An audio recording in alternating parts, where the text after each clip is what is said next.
G'day everyone.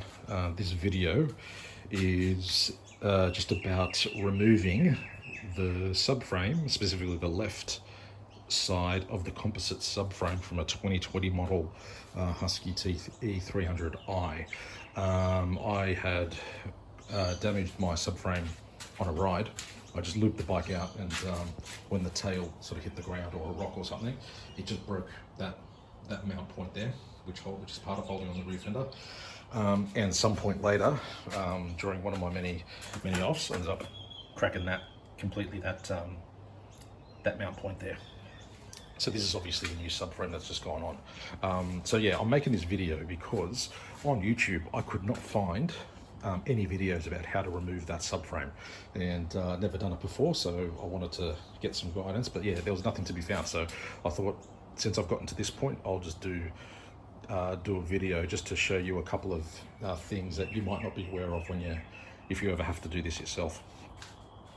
But as you can see, obviously all the plastics are taken off already. No secret there, just work your way around each plastic piece, and you can easily figure out how they all come off. But eventually, once you take all that stuff off, you get to sort of the guts of the bike here. Now, other than that mount point there, which is part of holding on the rear fender, there's really three other mount bolts that you need to remove to take the left side subframe off. There is that one there. That one actually, you can see here, that actually holds both sides of the subframe together. So you're going to take that one off. It comes out on the left. If you work way along, look just above the filter, there's another one. Go down, there's another one right below it. Okay, so you've got to take those off. However, if you take those off, that's actually not enough. There's a couple of things to be aware of. So first of all, if you look at a 2020 model 300 Husky 300, you'll know that there's a grey plastic trim piece that sort of runs up that way. That just clips into the subframe. Right, it's a bit of a pain to get that thing off, but that just clips in, so you just pull that thing off towards the back. But once you actually take that off, if you look down here,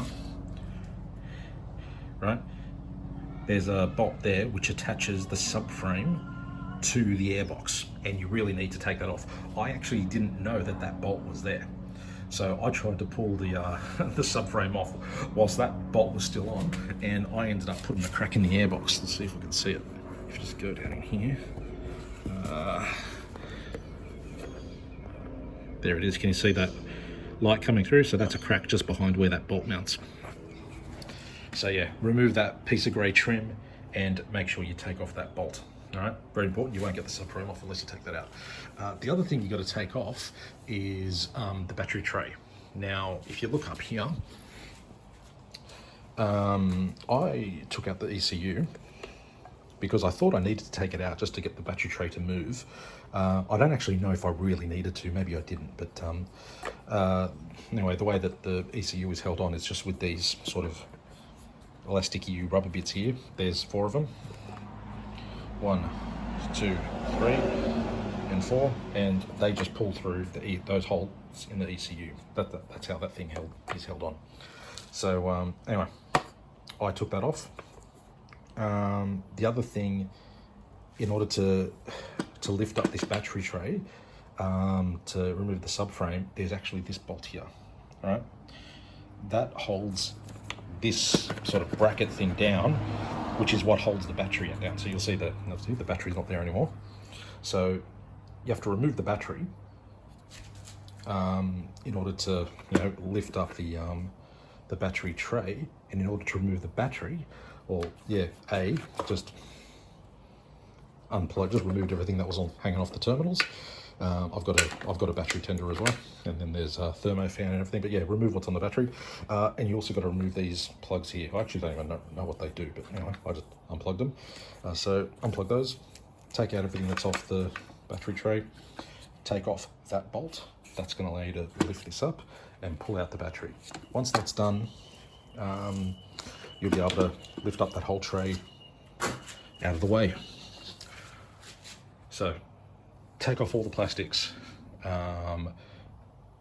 take off everything off the battery, remove the battery, and remove that bolt that was there so that you can actually lift up the tray. I also, it's here somewhere. There it is. There was a bolt there that I also removed. So that's another one. Remove those to lift off the battery tray. You've got the main mount points that I showed you for the subframe. Don't forget the grey plastic trim, probably a different colour if you've got a newer model or something, but that bolt there. Okay. Once you do that, the subframe will just come off. And also another thing to keep in mind, the actual airbox itself, so that plastic that's all in there, that is held into the subframe. It sort of just slots in. This is the old one. It just the airbox just goes into these slots here, along here. All right. Easy enough to pull the easy enough to separate it once you take off all those bolts. All right. Good luck. Cheers.